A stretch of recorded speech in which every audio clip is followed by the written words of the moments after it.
this image has to be held up as transcendent, and by that I mean it's got to be, it's an image that's got to be at the basis of a value structure that actually works insofar as there's going to be human beings, because there aren't any human beings without the infant and the mother. And so if that's not held up as an image of ultimate value, then everything falls apart.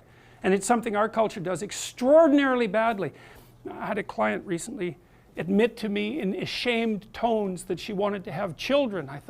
I said, well, you don't have to be ashamed of that, especially not if you're talking to me. And she said, oh, that's such a relief, because I can't talk to anyone about it at work. They seem to think that it's, you know, degrading. I thought that you can hardly diagnose a culture as more pathological than that. That's so appalling, and it's so hard. It's one of the things I really feel badly for young women, because they're not guided through this with any sense whatsoever. And I'll tell you what my experience has been working with women, and you can take this for what it's worth.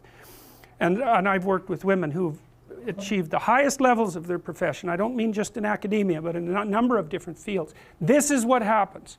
We'll take the typical woman, conservative woman, because they're more typical, conscientious, not particularly open. So they're dutiful people, you know, they're existing within the structures of their society. So I'll take female lawyers as a classic example. So they're very good at high school, very hardworking, very intelligent, but very dutiful, and often rather agreeable. And that's important, because it means to some degree that they want to please and they'll do what they're told. And so part of the reason I think that women are outperforming men in elementary, junior high school, and university is because they're more likely to be obedient.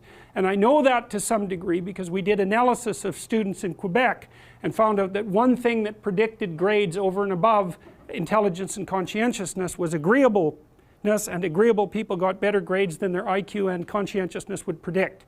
And that's particularly negative for men. So imagine this is what's happening. So you're a borderline student, and you're also a bit rebellious and antisocial. I'm going to fail you. Like, you're right on the cusp. Don't like you much. You fail. You have exactly the same grade profile, but I like you. Tick. You move ahead. You don't. And so one of the things that's dividing men from women as they progress through school is the degree to which they're agreeable. Now that works out to some degree for women insofar as the agreeableness moves them forward, but they encounter the negative elements of being agreeable later in their careers. Anyways, their women are very good in high school, then they go to college, they're very good in college, they nail their damn grades, they do their studying, they get their A's, and they ace their LSATs, so they're smart too. Then they go off to do their articling, and they're really, really good at it. And then they get offered an associate position, and they're really, really good at it. And then by the time they're 30, they make partner. And let's say they're in high pressure, high paying jobs. $250,000 a year, $300,000 a year, $500 an hour. Okay, what's your life like? You work all the time, period. 70 hours a week, 75 hours a week, flat out. And you don't get to make any mistakes. And if your client calls you at 3 in the morning on Sunday, you say, I'm really glad to hear from you, because if you don't, there's some hot law firm in New York that'll take your client from you at a moment's notice. And the client is paying you, whatever, the firm, $750 an hour, of which maybe you get $350, and what they want is an answer about something really complicated, right bloody now. And you can say all you want about the fact that women have a difficult time with that because it's a male-dominant patriarchy. Any female lawyer who's hit 30 and is a partner that has any sense at all knows that's complete bloody rubbish. It's market determined right to the core. What happens to the women when they're in their 30s? They all leave the high-end law firms. Why? Because who in their right mind would want to live like that? That's the issue, right? Once you make about $60,000 a year for your family, but let's say for you personally, additional income has zero impact on your quality of life. Zero. So why work 80 hours a week? Well, men will do it, some men, very few. A handful of hyper-competitive men who are obsessed with hitting the pinnacle of the given dominance hierarchy they're in will happily work 80 hours a week, and they'll forego everything else. Relationships, family, children, way in the second category. And so those men are often very difficult to live with too, because they're so obsessed with their career. It's hard to have a relationship with them. And maybe they don't have much of a relationship with their kids, but they're damn good at what they do. And part of that is they're smart and disciplined, and they'll work non-stop all the time. It's like an obsession. And that's the sort of people who run things. Those are the people who run things.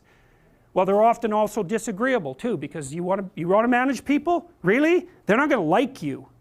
You know, and it's not an easy thing to not be liked, and actually if you're an agreeable person, and women are more agreeable than men, it's quite painful to be disliked. But if you're in a managerial and executive position, the probability that people are going to like you is quite low. Now, if you're a real son of a bitch, then they're going to dislike you more. But those positions are very stressful, partly because of the interpersonal dynamics, and they're also incredibly, incredibly competitive.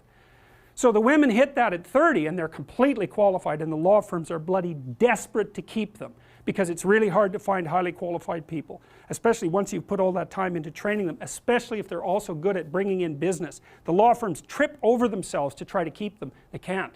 The women think, why in the world am I doing this? Why in the world would anyone in their right mind do this? Especially because they're often married by that point too, and generally they've married a husband who makes as much money or more than them. So they don't need the damn money. And so they think, well, there's more to life than this, which is exactly the right thing to think. And so then they go and find a job that's 9 to 5 and controllable, so that they can hire a nanny and have some kids and have a life. And it's like, yes, that's the intelligent thing to do.